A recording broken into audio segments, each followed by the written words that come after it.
გამარჯობათ. ვიცი ამ ვიდეოს მოქმედი ბიომეურნეებიც უყურებენ. ამიტომ სპეციალურად იმ ხალხისათვის, ვინც ბიომეურნეობით არის დაკავებული. თუ გვინდა რომ ბიომეურნეობა ფაქტად გავრცელდეს და შეიძლება მეტი ხალხი დაკავდეს ამით და ჩვეულებრივი კონვენციური მეურნეობა ნელ-ნელა ბიომეურნეობით შეიცვალოს. ამისათვის საჭიროა, რომ უბრალოდ ერთხელ და სამუდამოდ დამტკიცდეს, რომ ბიომეურნეობა იძლევა არანაკლებ მოსავალს ვიდრე კონვენციური სოფლის მეურნეობა. პრინციპში ეს პატარა ნაკვეთიც პრინციპში საკუთარი სახლის ეზოა და აქ კიტრ სულ 20 კვადრატული მეტრი უკავია და გარდა ამისა მაქვს ჩვეულებრივი მცენარეები ყვავილების ქოთნებში, აი ტომატილო მაგალითად და პომიდორიც ყვავილების ქოთნებში მომყავს. აი ესენი არის ბალკონის საოცრება, ბალკონი ჩუდოს რომ ეძახიან. ხო დაუბრუნდეთ ძირითად თემას. აი ჩემი თხოვნა იქნება, რომ წლიდან წლამდე თუ შეიძლება გააკონტროლეთ რა მოსავლის მიღებას ახერხებთ რა ხელა ფართობზე და რა მეთოდებს იყენებთ მოსავლის მისაღებად. და რაც თავარი, რომ წლიდან წლამდე მდგრადად გქონდეთ ერთი და იგივე ფართობზე მდგრადი მოსავალი. ეხლა აი აქ რასაც უყურებთ აი ამ ბაღში საშუალოდ უკვე მეოთხე წელია მოდის 19-დან 22 კილოგრამამდე კიტრი 1 კვადრატულ მეტრზე.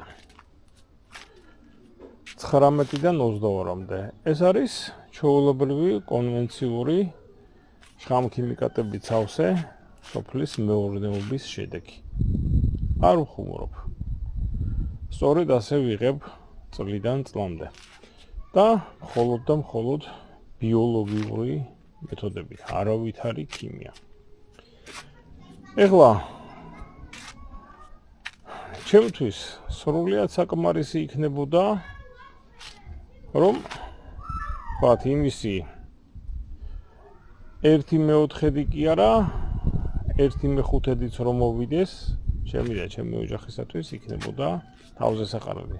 ამდენს არც გამოვიყენებდი. ეხლა მე აქ ველოდები წელს მინიმუმ 400 კილოგრამ მოსავალს კიტრის.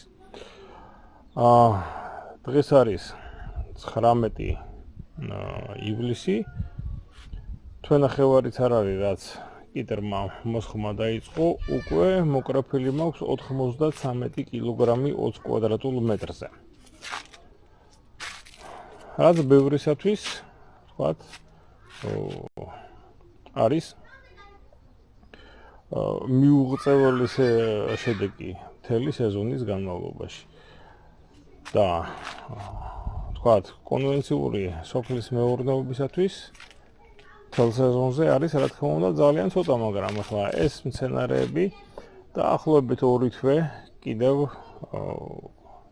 სანამ გახმებიან, კიდევ მოსავალს მომცემენ, ისინი უკვე გაზრდილებია. აქ რეალურად ერთის მეტი არ გამხმარა, რომელიც შევცვალე, მოასწრებს იმედია მოსხმას. ერთი ცალი, სულ არის 64 ძირი კიტრი და ეს ყველაფერი ხდება ღია გრუნტში. ვიმეორებ ღია გრუნტში, არავითარი სათბური. ცოტა სითბოში გამომყავს ჩითილები, რასაც პარნიკი ქვია. ის სათბური არ არის, რომელიც თბება. ჩითილები, ასე ვთქვათ, გადახურულ დაცულ გრუნტში გამოვყავს, მაგრამ შემდეგ ეს ყველაფერი ხდება ღია გრუნტში და დაცულია მხოლოდ და მხოლოდ ბიოლოგიური საშუალებებით. პარტნიორი მცენარეები, ახლა აქ ხედავთ თქვენ პიტონა და საშკულავია ძირითადად და იასამნისფერი ხანიც არის ალაგ-ალაგ. ეს პარტნიორი მცენარეები კიტრსაც და პამიდორსაც ეხმარება უკეთესი მოსავლის მიღებაში სარეველებისაგანაც იცავს და ნაწილობრივ ანთავისუფლებს მავნე მწერებისაგან. გარდა ამისა, მქონდა ვიდეოები თუ როგორ გამოვიყენოთ და როგორ მოვამზადოთ თხევადი კომპოსტი. ეს თხევადი კომპოსტი არის ძირითადი სასუქი, თუმცა ხანდახან ვიყენებ ნაკიდ ბიოჰუმუსაც. ნაკელს პრაქტიკულად არც ვიყენებ. პრინციპში დასაშვებია, მაგრამ არ ვიყენებ. ასევე დასაშვები არის ბიომეურნეობაში შაბიამანი, მაგრამ არც შაბიამანს არ ვიყენებ, იმიტომ რომ რეალურად იმის გამო რომ ტრიქოდერმას მე თვითონ ვამზადებ სახლში ჩემით, შაბიამნის საჭიროება არანაირად არ მაქვს. აი საინტერესო იქნება თქვენი აზრების მოსმენაც და თქვენი შედეგების. საქმე იმაშია, რომ ნატურალური მეურნეობა ყველაფერს ვერ აწარმოებს. რა თქმა უნდა, ამ 20 კვადრატულ მეტრზე მე ყველა ჩემთვის საჭირო კულტურას ვერ მოვიყვან. ეს არის სრულიად გამორიცხული. ხომ? ამიტომ რაც უფრო მეტი იქნება ბიომეურნეობის მიმდევარი, მით უკეთესი. ეხლა 20 კვადრატული მეტრი არ არის ის, სადაც სასაქონლო და კომერციული მიზნებით 20 კვადრატულ მეტრზე უნდა მოიყვანა მოსავალი. ჩემი ძირითადი საქმიანობა სულ სხვა გახლავს, სულ სხვა სფეროა და ძალიან არის დაშორებული სოფლის მეურნეობას. ფაქტიურად მე საღამოს 5 საათის შემდეგ გამოვდივარ სამსახურიდან და დაახლოებით 3 საათს ვატარებ საღამოს აი ამ ბოსტანში, რითაც გარკვეული ფიზიკური ვარჯიშიც არის და რა თქმა უნდა, გართობა და სიამოვნებაც, იმიტომ რომ ძალიან სასიამოვნო სანახავია, როგორ იზრდებიან მცენარეები, როგორ იძლევიან მოსავალსაც, თან უგემრიელეს მოსავალს, იმიტომ რომ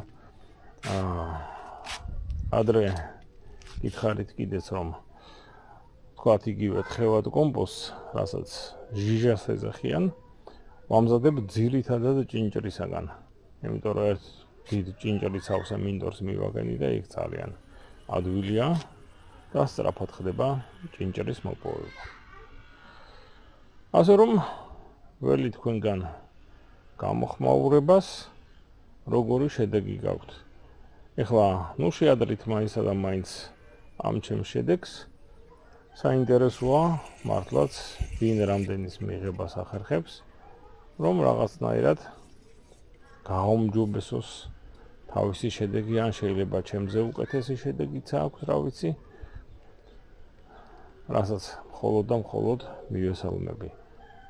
და ის ფაქტი, რომ ბიოლოგიური მეთოდებით შეიძლება ისეთივე მოსავლის მიღება, როგორც კონვენციური მეთოდებით, ეს სამწუხაროდ ბევრისათვის ცნობილი არ არის და სასურველია, რომ ეს ფაქტი იქნეს ფართედ აფიშირებული და ყველა ხამქიმიკატების მომხმარებლის, ესე იგი, ტვინში ჩაждდეს, რომ ხამქიმიკატებით და ბიოპრეპარატებით დაახლოებით ერთნაირი შედეგის მიღწევა შეიძლება და თუ ბიოპრეპარატს საკუთარი ხელით აწარმოებთ, ასეთ შემთხვევაში შეიძლება უფრო იაფიც კი გამოვიდეს თქვენი პროდუქცია, ვიდრე ეხლა არის ხამქიმიკატებით.